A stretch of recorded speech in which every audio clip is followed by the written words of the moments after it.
you. Who else could it be but your man Lou? Yeah. And overtime. Who else could it be but me, your man, Louie T? Welcome to Saturday Night Football Overtime. Ravens, Chargers, big football game. This was a good day of football. And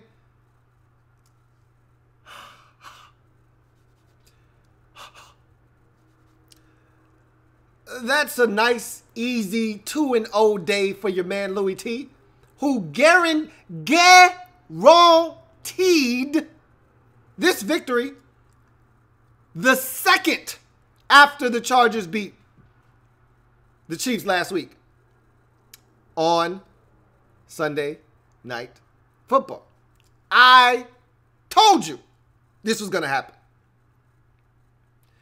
I got a lot of pushback from some of you guys. As a matter of fact, somebody on the last stream guaranteed a Chargers victory. Now, I don't know if that was with their heart or with their head, but I can tell you this much. I'm a professional football watcher. It's what I do. And 2 weeks ago, I sat here on this program and even furthermore on my podcast, the Lockdown Coverage podcast, that is, and told you that the Cincinnati Bengals went to L.A. and gave those boys fits. What did they do? They ran the football. And a team that has been suspect on defense all season long hung tough. What happened tonight? The Ravens, what do? Run the football. Now, I will say this. That is man, the Ravens defense is fun to watch. We'll get to that in a second. But the Chargers imploded tonight. They self-destructed. First play of the game, interception. Last play of the game, interception. Now, in between, a ton of penalties. A ton of back-breaking penalties that negated first downs, that killed momentum, that killed drives, that put them behind down in distance. This Ravens defense is way too good for you to help them with senseless penalties. All right? They don't need 1st and 20 to get you off the field. They don't need 2nd and 17 to get you off the field. They damn sure don't need 3rd and 19 to get you off the field. They don't. They don't need it. So don't give it to them. But that is what the Chargers did all night long. All night long. All night. Oh. All night long. All night. All night. All night they were penalized. Killed themselves in this game. But give credit where credit is due. Man, the Ravens are fun to watch on the defensive side of the football. That was a lot of fun to watch. They don't miss tackles. When they blitz, they actually hit home. You want me to tell you something? This shouldn't be news to most of you if you've been watching, but I know a lot of you haven't because the Ravens aren't your favorite team, so you have absolutely no idea what's going on in Baltimore. So let me help you. Let me inform you. Marlon Humphrey is one of the best corners in the league. Man, is he good.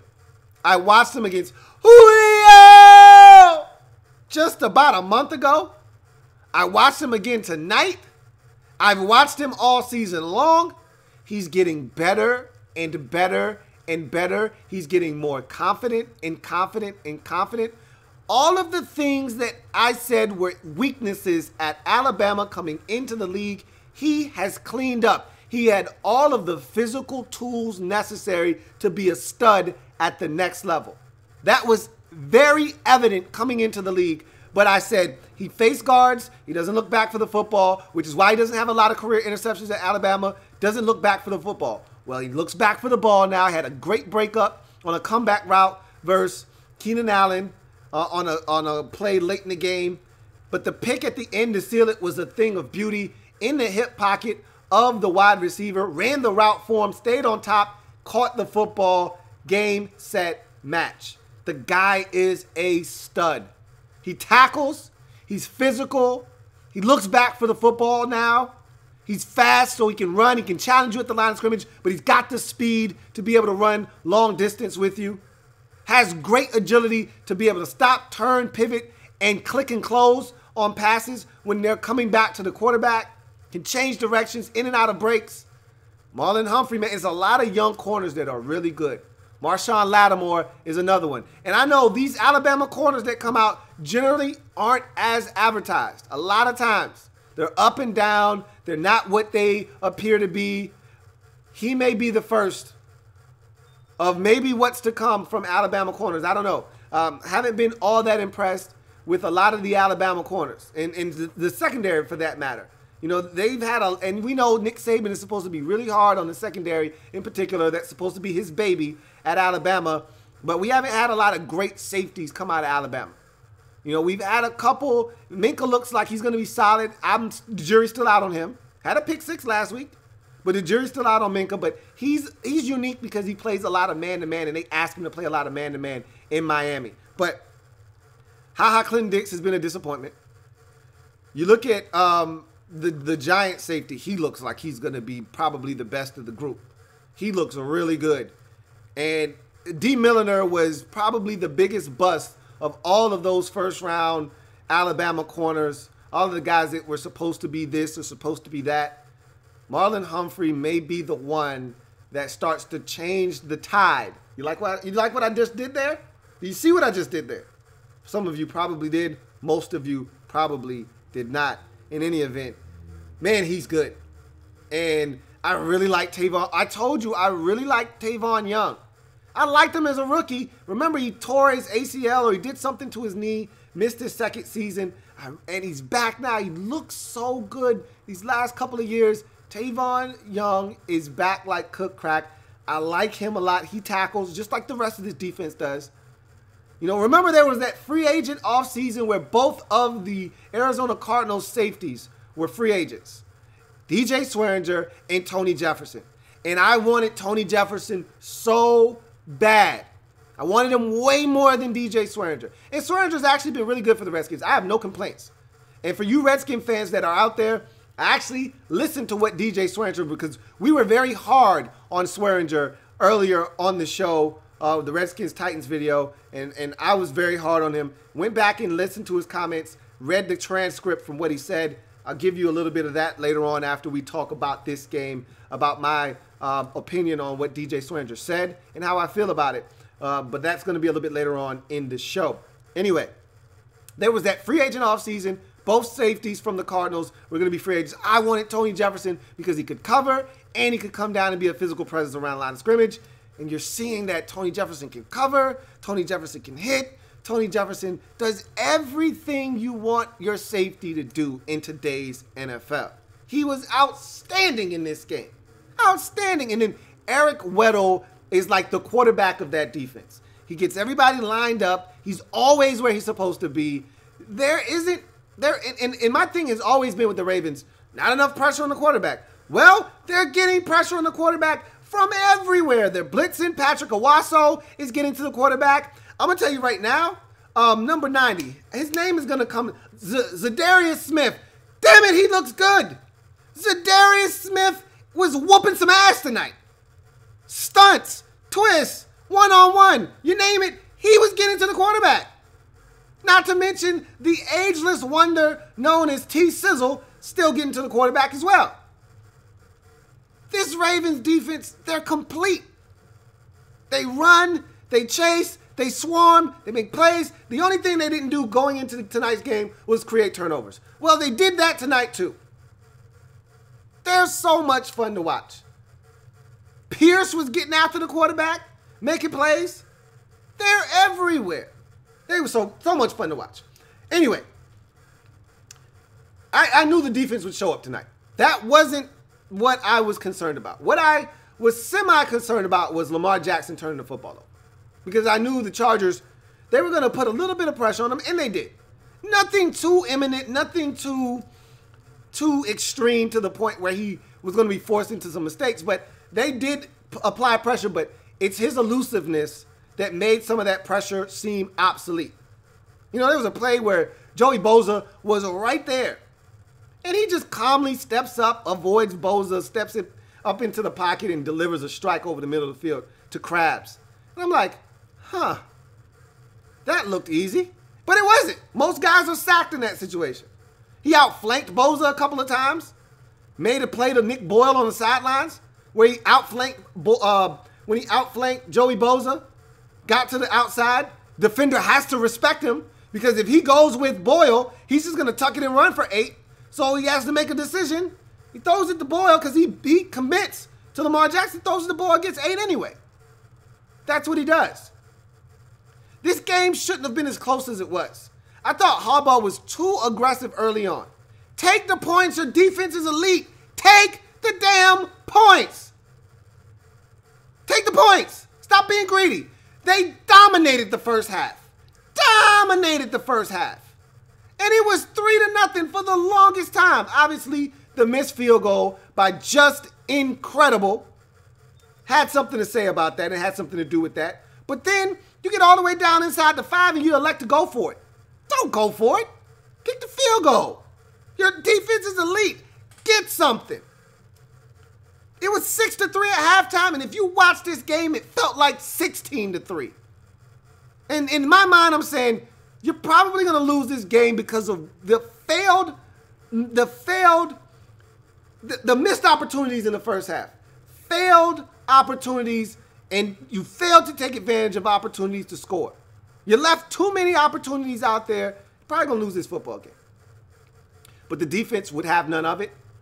They continued to make plays. And when it was all said and done, Lamar Jackson and this football team falls behind 10-6 after the fumble by Dixon. And we didn't see him the rest of the night after that fumble. Harbaugh washed his hands of him. Go sit your ass down. We're not having that shit. Sat his ass down. And that's what you do. When you got a group of running backs and you feel like anybody can get it done, that's why I love Harbaugh. I don't have time for the chicanery, man. If you're not Adrian Peterson, if you're not Alvin Kamara, if you're not Joe Mixon, if you're not Ezekiel Elliott, if you're not one of these elite backs, you better not put my goddamn football on the carpet. Oh, and you better not cost us the lead, or your ass ain't going back in. If your name is Dixon, get the hell out. Get out. Tried to give you some opportunities. Get out. I'll see you next week. I love it. I can't afford to have these type of mistakes. We're in a tight ball game. Limited margin for error. That was the last we saw him in the game. Had no problems with it. However, they fell down 10-6 after that fumble and the subsequent touchdown about 5 or 6 plays later by Melvin Gordon III. What do? They turn it over to Lamar Jackson. Here, throw a dime to Mark Andrews and let him do the rest. That was as gorgeous a throw as we saw the entire night. Over a couple of Charger defenders, in stride so that he could catch it and not have to stop, which allowed him to break the tackle and end up scoring the touchdown to give the Ravens a lead that they would not relinquish the remainder of the night because the Chargers wouldn't score the remainder of the night. It's a big possession, big comeback. I talk about this sometimes on this show called shutdown drives. I call it shutdown possessions. All right, it's a shutdown possession. In baseball, after you score runs, you want to come out and you want to have a shutdown inning. What does that mean? You want to go back out and you don't want to give up any runs after scoring runs. That's how you win in baseball. Shutdown innings. You score, they don't. In football, how do you gain momentum and keep it in a football game? You score, go out and get a stop. Called a shutdown possession. The Chargers didn't do that tonight. And that essentially was all she wrote. Because had they come out after that touchdown, they had all the momentum at 10-6. If they go out and somehow get a 3 and out, or let's say the Ravens just get a first down and then they got a punt. You get the football back, who knows how this game goes? But it took you so long to score a touchdown. One that you didn't even earn as an offense, really.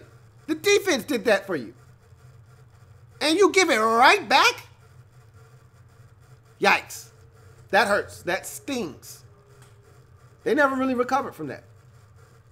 Again, credit the Ravens defensively and credit the Ravens offensively. Lamar Jackson didn't make the catastrophic mistake tonight.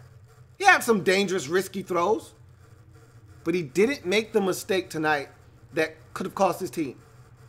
And sometimes it's the mistakes you don't make rather than the risks you do take that ultimately win you the football game. You know, we talk about this being a passing league and points come through the passing game and all these high-flying offenses. All of that shit is cute. But at the end of the day, you better be able to take care of the football and you better be able to get stops on third downs. And the Ravens did both of those things tonight. And they play elite defense. They didn't turn it over. They ran it. And when they got opportunities to score, especially in the second half, unlike the first half, they took advantage. Whether it was a Justin Tucker field goal or the fumble by Gates that turned into the game clinching score. Because the game was still in the balance at the time of that fumble at 16-10. That fumble, scoop, and score. Great play by Patrick Owasso to punch it free, and an even better job of scooping and scoring it by Tavon Young to put this game on ice. It's a great performance by the Ravens on the road, one that I fully expected. I told you this last week after they beat the Chiefs. I said they're going to lose next week versus the Ravens. Saw this one coming a mile away. The Chargers, like I said, they're a good football team. I take nothing away from them. When the playoffs start, they're going to be a dangerous out. They are. But they don't have a true home field advantage. I've already explained that numerous times. That crowd was 50-50. At times, you would have sworn they were in Baltimore at M&T Bank. It was so loud for the Ravens at times in this game. But that's not something I want to harp on. I talk about that enough. You already get the picture there. You know what this is. My thing was, and one of my biggest takeaways is that the Chargers have had some good fortune late in ball games to come back against the Steelers and the Chiefs. But let's keep it in perspective. They were getting their asses handed to them in both of those games. They were down 2 scores versus the Chiefs late. They were down 16 to the Steelers before a punt return rejuvenated them and gave them life.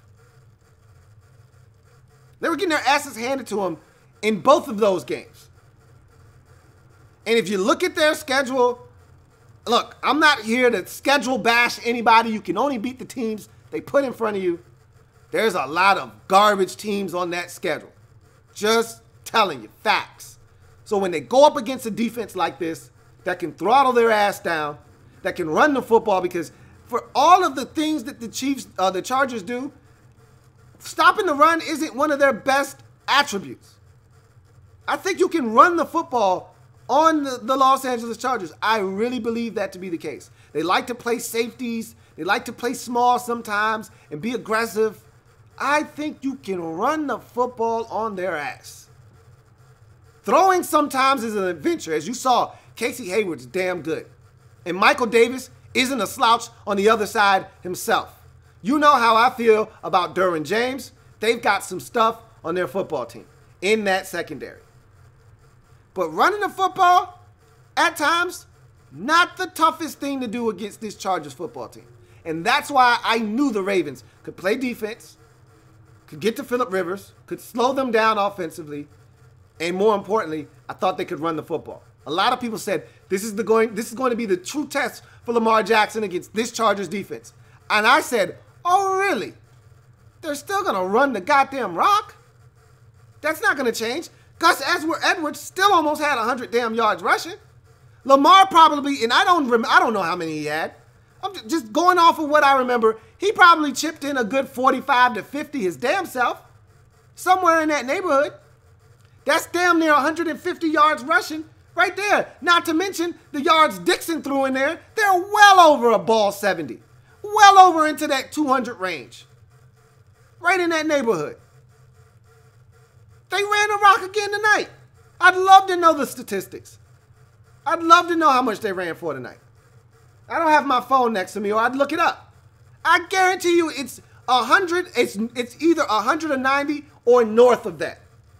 I think you can run the football on this Chargers defense. That's why I was confident that the Ravens would go in and win.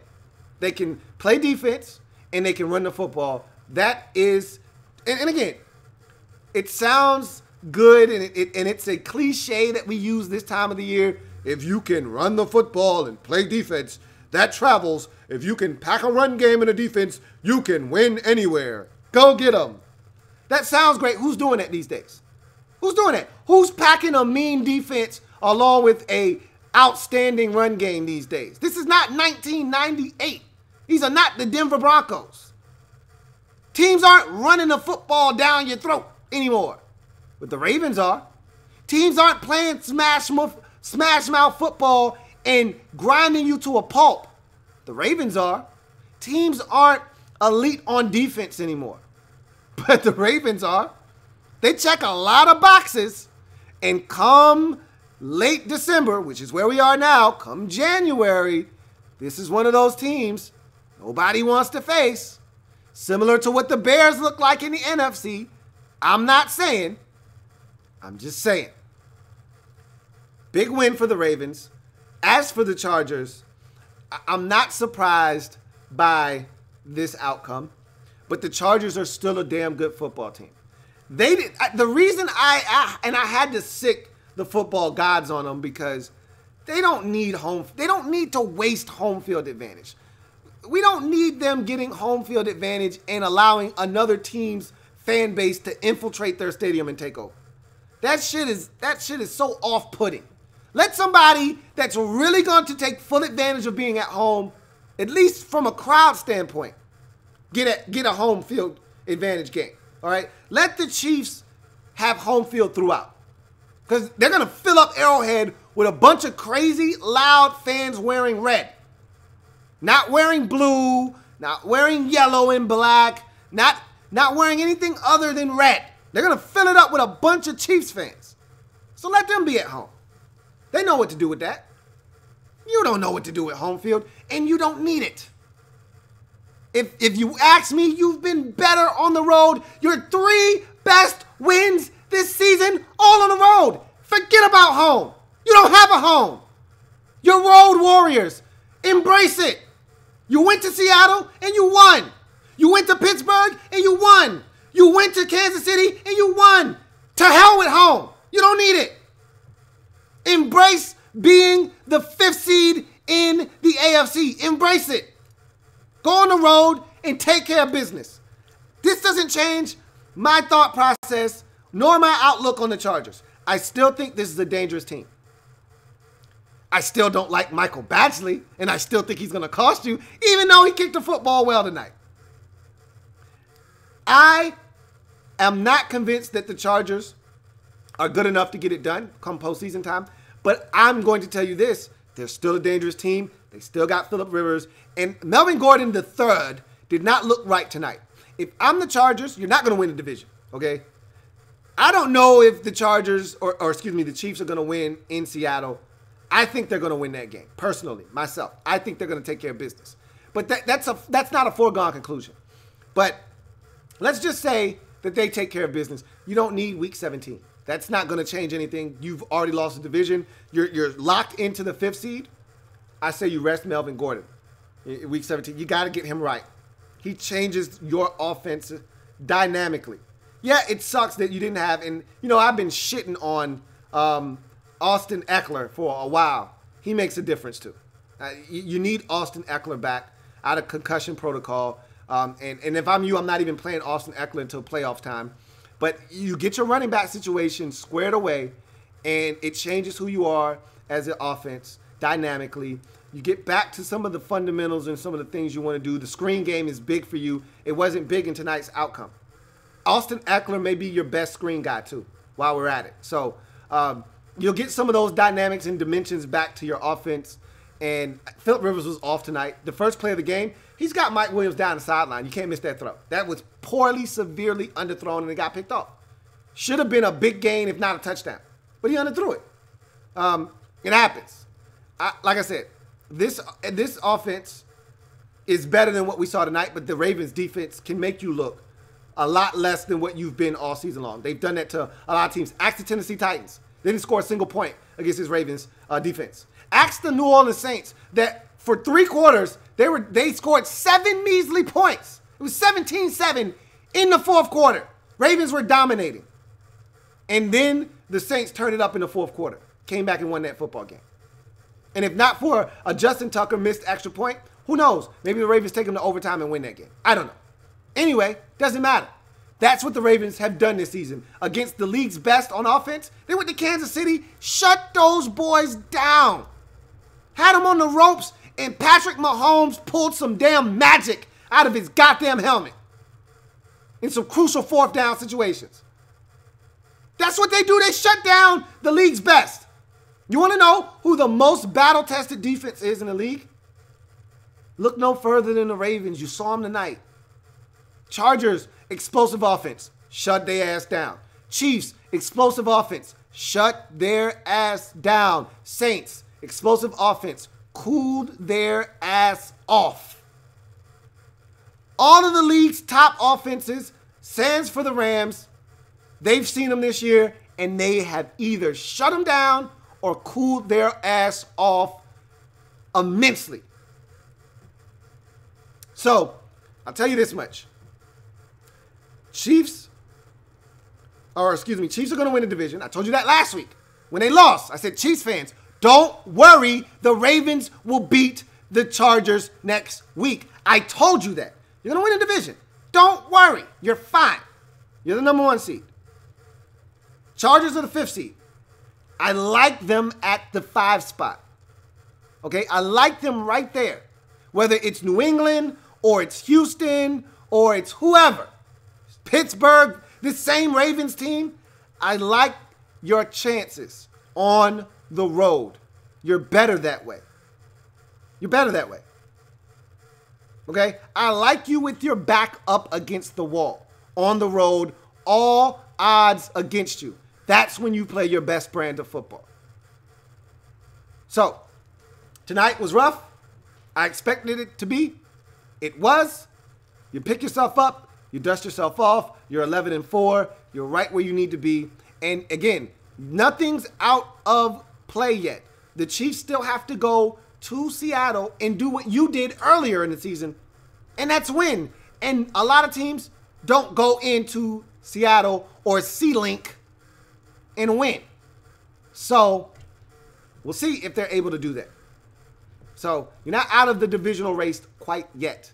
I just don't see you winning it, especially with this loss. Even if the Chiefs were to lose, they're not losing in Week 17, so it doesn't matter. They're going to beat the Raiders in Week 17.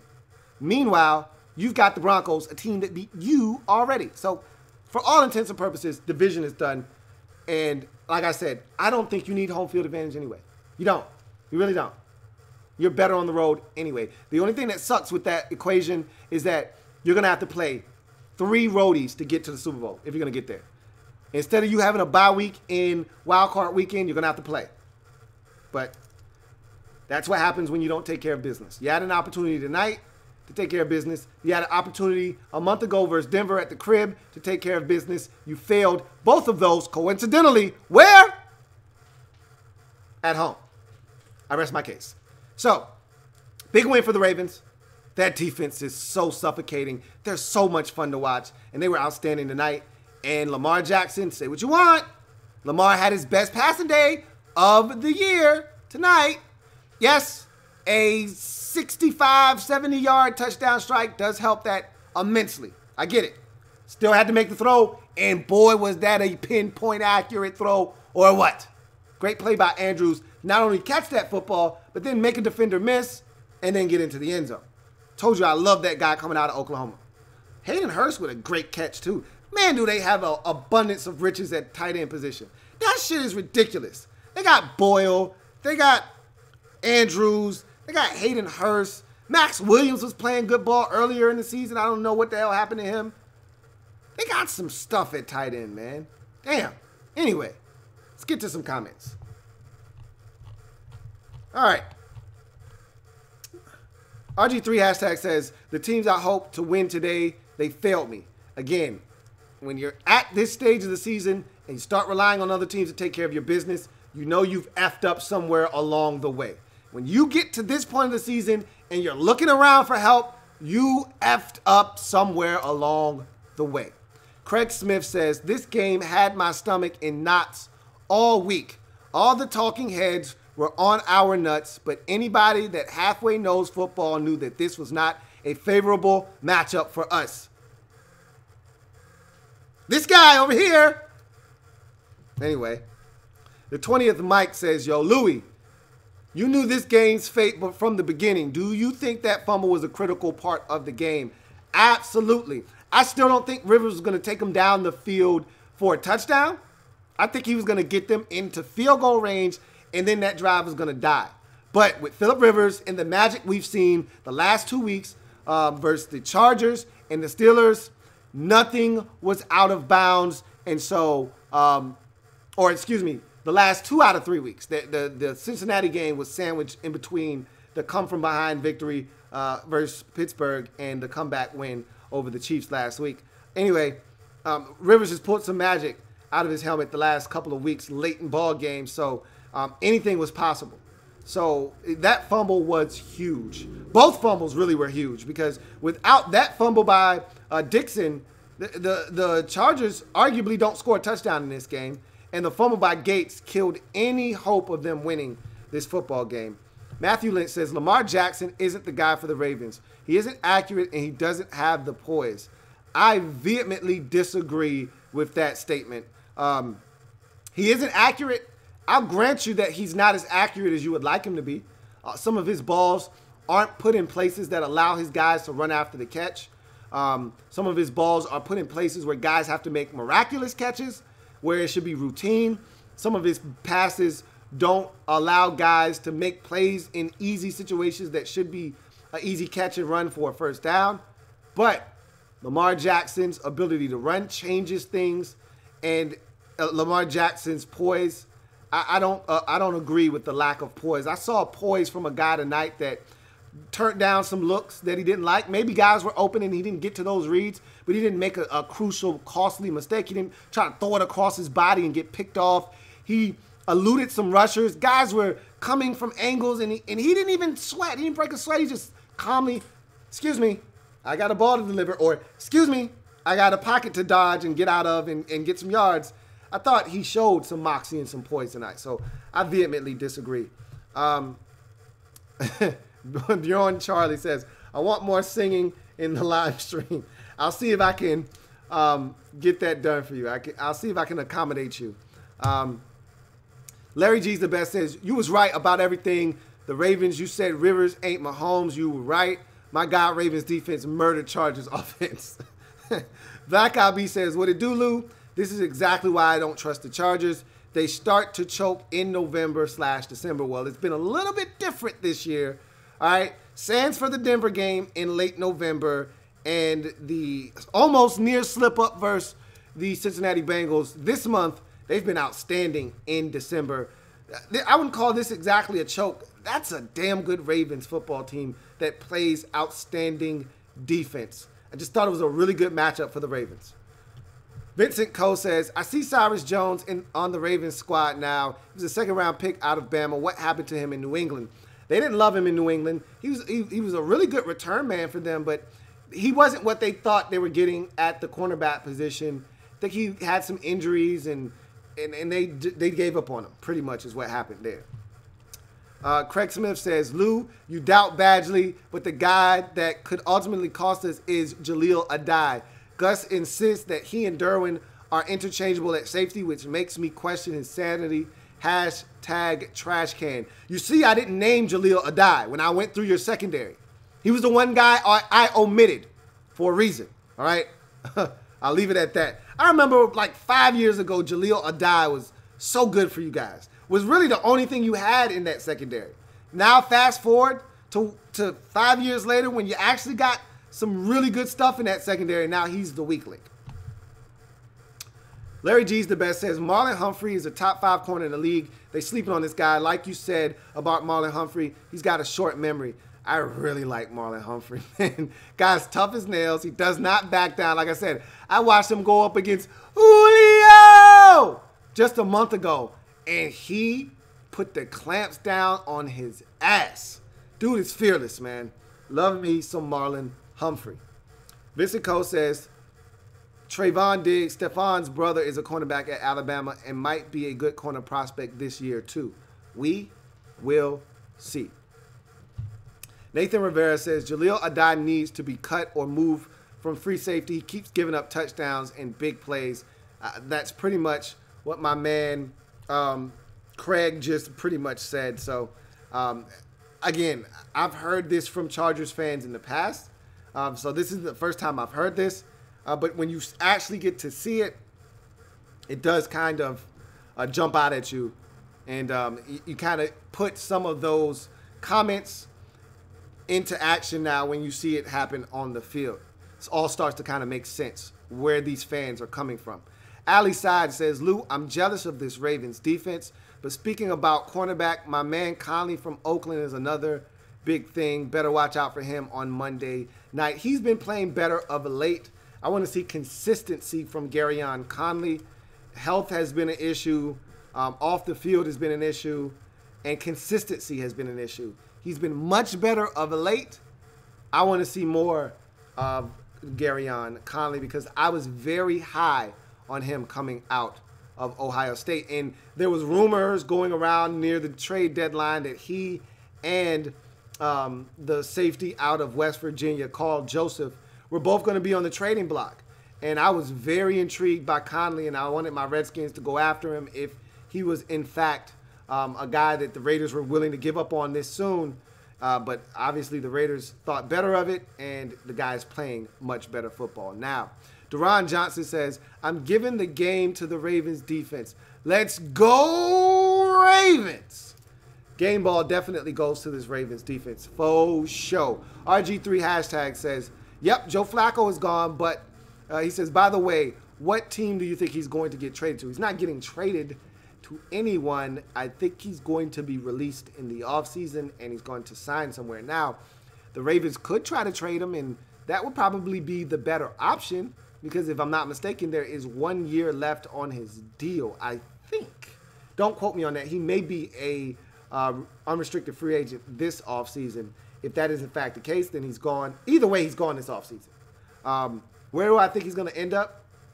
Right now, my guess is Baltimore. That's my guess right now. A lot of people think that he's going to the Redskins. Redskins can't afford Joe Flacco, so that's not going to happen. I think he's going to Jacksonville. Hype Dude says, so with this loss, will the Chargers be able to make it to the Super Bowl through the fifth spot on the road? It's a tougher path, but we've seen teams go on the road 3 times and win before. It's not out of the realm of possibility. It's not impossible. I remember the Steelers doing it with Jerome Bettis that 1 year in his final year when they went all the way. I think they went to Indy. I think they went to New England or Denver, one of those spots. I remember the Indy game very vividly because that was the game Bettis fumbled and Roethlisberger had to make that amazing shoestring tackle. They ended up winning the Super Bowl in against Seattle. It was in Detroit because it was Jerome Bettis' hometown against the Seahawks and Matthew Hasselbeck. So they did it as a 6 seed or a 5 seed. I think they were a 6 seed. I've seen the Packers do it as a 6 seed when Rodgers won his lone Super Bowl, them going on the road 3 times and beating the Steelers in the Super Bowl. So it can be done. It is rare because it's tough, but if anyone could do it, it's these Chargers. And why? Because the AFC is wide ass open. There isn't a single dominant team in the conference. So you're telling me that they can't go to Baltimore or to New England and beat one of those 2 teams in Wild Card Weekend. You telling me the following week after that, they can't go to Houston and win? And then if need be, go on the road the following week and go to Kansas City and win? They could do that. They could beat all 3 of those teams, all 4 of those teams, if need be. So it's possible. It's just a tough road. It's just a tough road. The 20th Mike says, Ravens going to be crazy dangerous in the playoffs with that defense playing against all these high-powered offenses. should be a challenge for them. The challenge to me isn't their defense. It's can they get enough from their offense. I thought Kurt Warner made a great point during the telecast in pretty much saying, look, in the playoffs, sometimes teams take you out of your element. And with the Ravens, if let's say they fall behind in a game early, 17-3. All right, let's say that the offense turns it over. You know, Lamar's fumbles. He's got a fumbling problem, okay? 7 fumbles, I believe it is now, for Lamar Jackson in this season. And I think there's something like fumbles in 4 or 5 straight games, whatever the case may be. Either way, let's say he fumbles, the team scoops and scores it early, and they also get a nice quick strike on offense, whatever the case may be. Let's see they jump out on the Ravens 17-3. Now, all that running shit, you know, you're down 14 midway through the second quarter. You can still run it, but you probably going to have to start throwing the football at some point. You're down 20-3 at half. That running shit, probably not going to bring you back to win the football game. You're going to have to throw it. Are they capable of doing that? That's the million-dollar question with the Ravens, is they're going to have to hold teams down and allow their offense to be methodical and run the football. If they give it up, if the offense turns it over, it could change the dynamics of that football team. Craig Smith says, outside of Pouncey, or our O-line is doo-doo sticks. He says, not sure if you noticed, but Forrest, I love Lamp, has yet to play this year, and he's healthy. You remember, I was a huge Forrest Lamp guy out of Western Kentucky when you drafted him. I thought he was the best guard in that year's draft, but his problem has been health. So we'll see. But I told you that you had some issues up front. You know, Okung killed you tonight with the holding penalties. You've got some issues up front. I thought Sedarius Smith raped the inside of your offensive line, raped and pillaged the inside of your offensive line. The interior of your offensive line, that includes Pouncey, struggled tonight. RG3 hashtag says, since my hope is destroyed today, I hope the Saints beat the Steelers. I can't stand the Steelers fans. They're just like Cowgirls fans. I hear you. Ricky L says, in my Denzel voice, Petey, don't you dare fumble my football. Hype Dude says, after this win, I believe the Ravens have taken over the division. Don't see Steelers getting one over the Saints tomorrow. How do you see this turning out? I don't necessarily see the Steelers going to New Orleans and winning, but I'm going to tell you this right now. That's not going to be a blowout. I think the Saints get back on track offensively, but I think the Steelers make it a shootout. And the Saints have been really impressive on defense of late. I think they get I don't want to say get exposed. I think they take a step back in this game. I think the Steelers put up 31, but they end up losing 35-31 or 38-31. But I think it's a shootout. But I don't see them winning. But I'm going to tell you this. If the Steelers won in New Orleans, it would not shock me. I just don't see it happening. Redskins fan says, Lou, you called it. Yes. Yes, I did. Black LB says, everything you stated, limit turnovers, run the ball, and stop other teams on third down is exactly what Zimma be preaching. Hence why I think the Vikes are a dark horse. Hashtag Skol. It's one thing to preach it. It's another thing to execute it. With Kirk Cousins at quarterback, a lot of times the ball is not safe. So we'll see. Alerts of Orthanc says, you literally said last week offhand that the Ravens would beat the Chargers. Laughing my ass off right again. How you do it? I watch a lot of football, and I am a professional football watcher. That's how I do it. Redskins fan says, what do the Redskins do at quarterback this offseason? We'll talk a little bit later on if we have extra time. I do want to address the DJ Swearinger thing if we have time. I'll make time at the very end. Black LB says the Ravens had 130 yards rushing collectively. Jackson, surprisingly, had no rush yards. I thought at one point he was 4 rushes for like 40-something yards. But I take your word for it. 130 yards, that's not that bad if you're the Chargers defensively. Especially with Gus Edwards having like 92 or 95 yards rushing, something like that. And I know Dixon had some good runs, probably at least 40 or 50 yards rushing himself. That's not bad. Jackson, I thought he had a couple of big runs, especially the one run early in the game on a quarterback keep up the middle where he broke it. You sure he didn't have no rushing yards? You got me questioning that. I could have sworn he had a big run. If nothing else, there was a big run in there for Jackson. You might want to look that up again. I ain't buying that, man. Anyway, We Flock Together says, and 4 and 5 cornerbacks can get it done. Young. Yeah, man. They go so deep at corner. It's not even funny. When they're healthy in Baltimore in that secondary, they're nasty. Larry G's the best says, Ravens going to be scary in the playoffs. Black LB says, Vikings, Ravens, Super Bowl 52. A purple Super Bowl. Paint the Super Bowl purple. The 20th Mike says, Ravens might be as good as their 2000 defensive season, like how DJ brought it up a month ago. Chuck Sharp says, who wins the AFC North?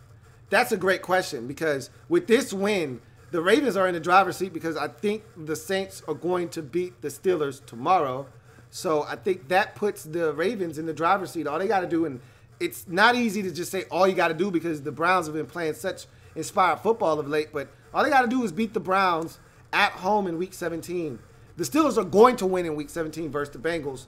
So the question then becomes, can they find a way to pull an upset out of their ass in Week 16 on the road versus the Saints? I don't see it happening, which I think then gives the edge to the Ravens.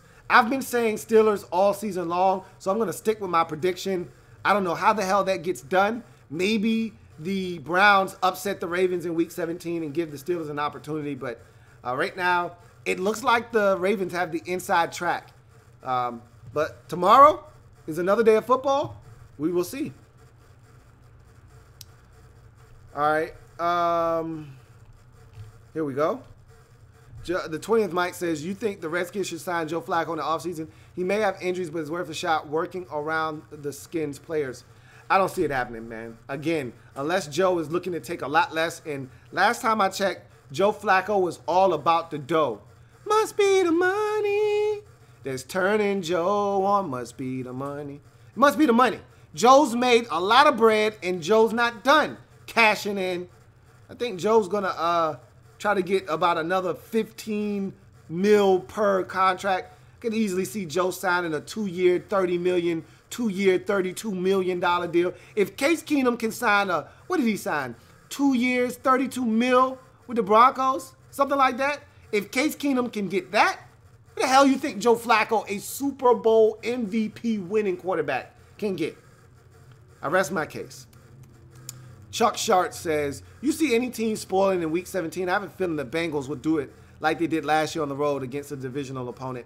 I don't see the Bengals doing anything. Last year, they still had it's AJ Green and the Red Rifle, Andy Dalton.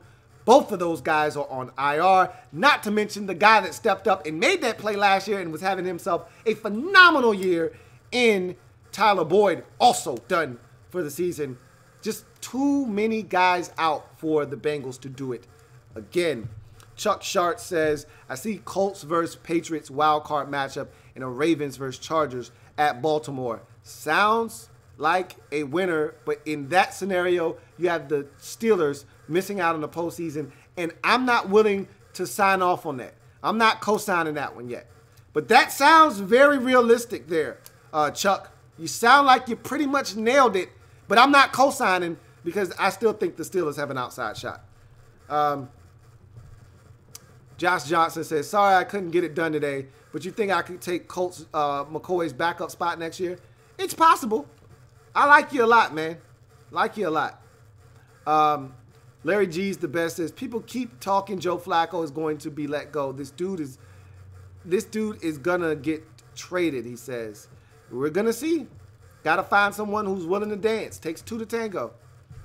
The 20th Mike says, why can't the Chargers and Rams have home field advantage? Is it because it's too far away from the field or too expensive? It's because L.A. is a fair weather market. There's a reason football hasn't worked in L.A. 2 previous times with both the Raiders and the Rams. There's a reason why it took football so long to get back to L.A. There's too much shit to do in Los Angeles. All right? If it's 72 degrees outside and it's a great day, I can go to the beach. I can go check out the Lakers on a Sunday. I can go check out the Clippers on a Sunday. I can go check out a movie premiere. There's too much shit to do in L.A.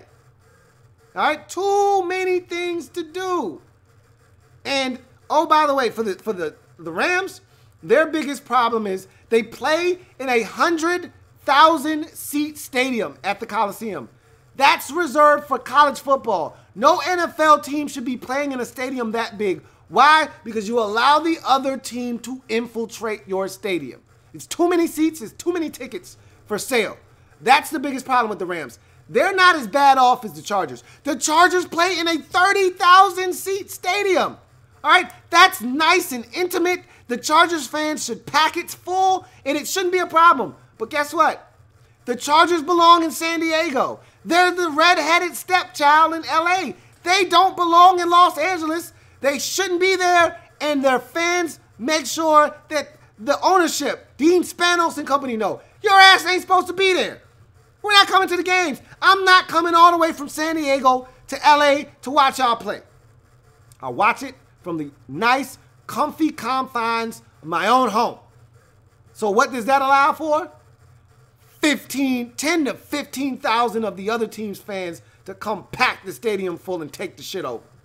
The Chargers will never have, even when they move to the big new stadium in 2 years, they will never have home field advantage because they're not supposed to be in LA. Now the Rams, I think it's a little different. Once they get from that big ass Coliseum and it's reduced down to like 60,000, I think they're going to have more of a home field advantage than the Chargers are. Redskins fan says, damn, don't you just get tired of not seeing your team in the playoffs again, Lou? Things got to change. I am sadly accustomed to it, brother. I am accustomed to it.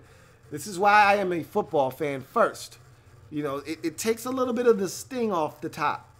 When you just love the game so much, you would love your team to be in the playoffs, but you've come accustomed to seeing them not make the postseason. Deshaun Taylor says, Lou, you 100% tonight, man. Wish I wasn't in this damn Commonwealth so I could hit you up for some betting odds, LOL.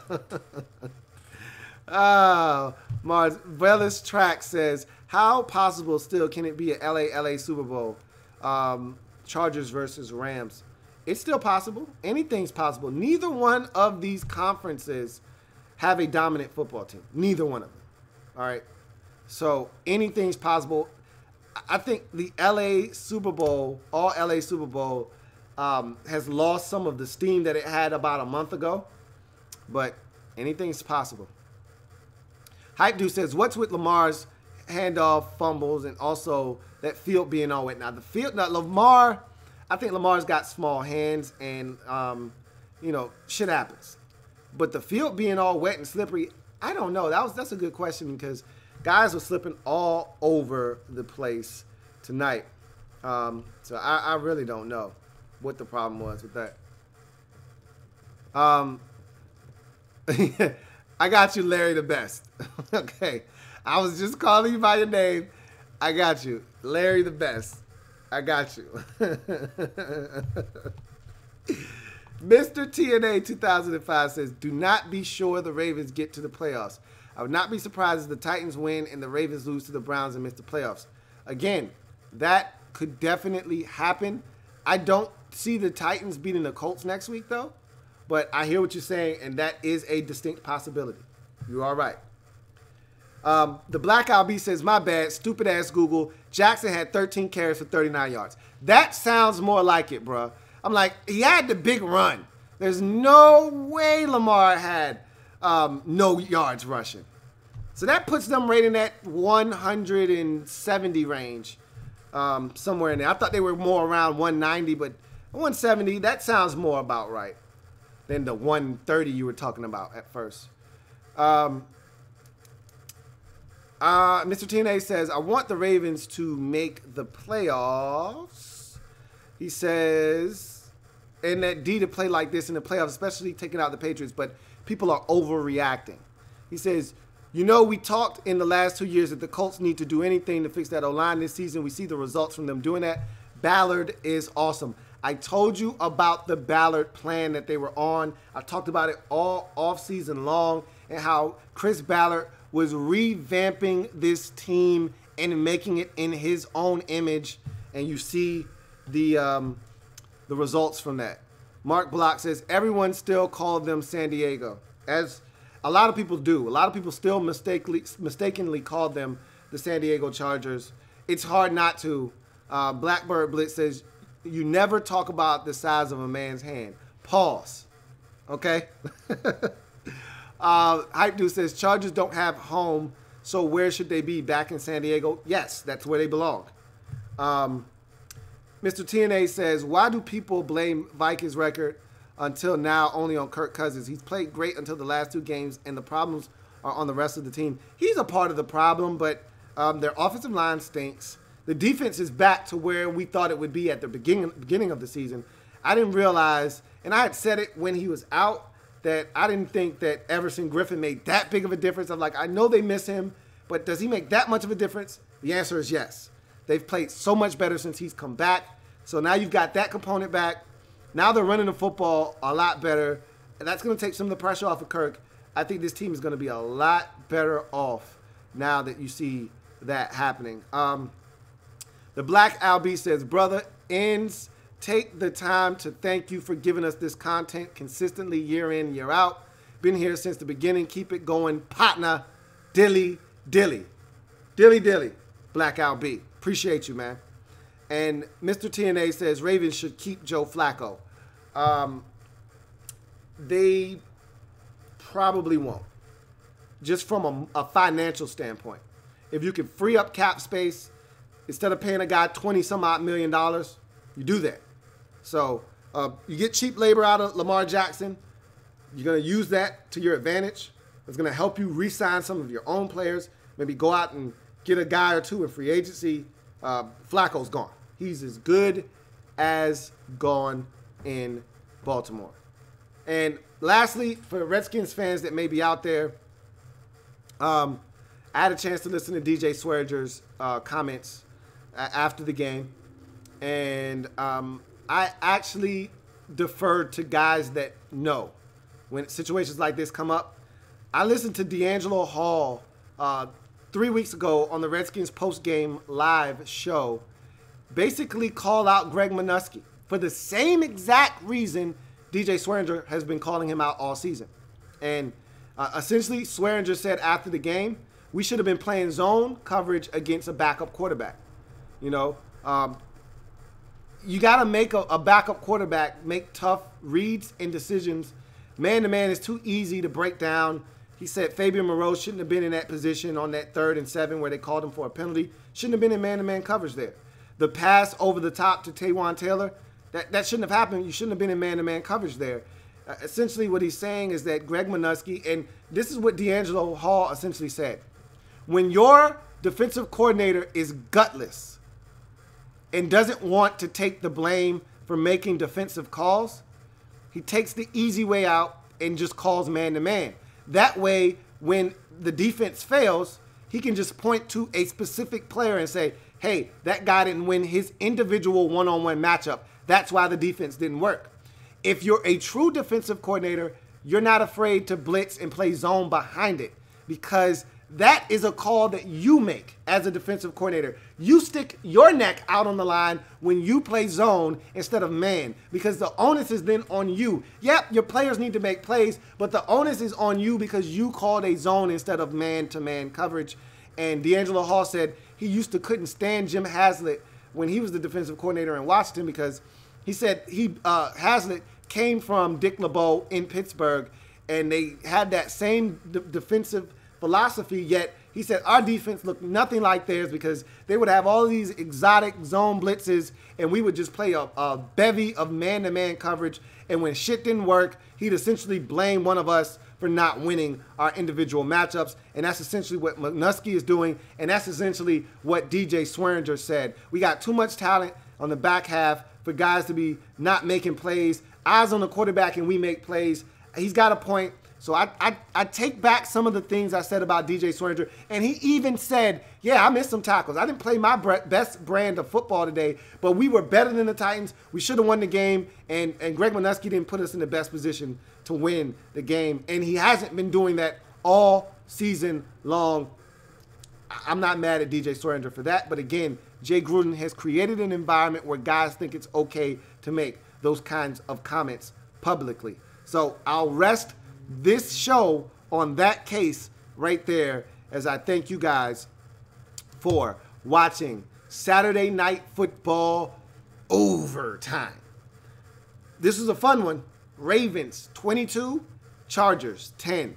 Ravens now take the lead in the AFC North. Temporarily, I might add, but have the lead nonetheless pending a Steelers loss in New Orleans. They're now 9-6 on the season, are the Ravens. And right now in possession of first place in the AFC North. Meanwhile, this was a devastating blow, if only for one night, a devastating blow to the Chargers' hopes of winning the AFC West as they drop to 11-4 now. They could be right back in the thick of things with a loss tomorrow night by the Kansas City Chiefs in Seattle. But if the Chiefs were to win in Seattle, then for all intents and purposes, the division is locked up. Lock it up! Lock it up! And the Chiefs will be your AFC West champs in 2018. A lot of intriguing matchups tomorrow with huge playoff implications on the line. Should be a lot of fun. We'll be here to break many of them down on Sunday Night Football Overtime. That will be a doozy. Chiefs at Seahawks. Until then, I'm your man, Louie T.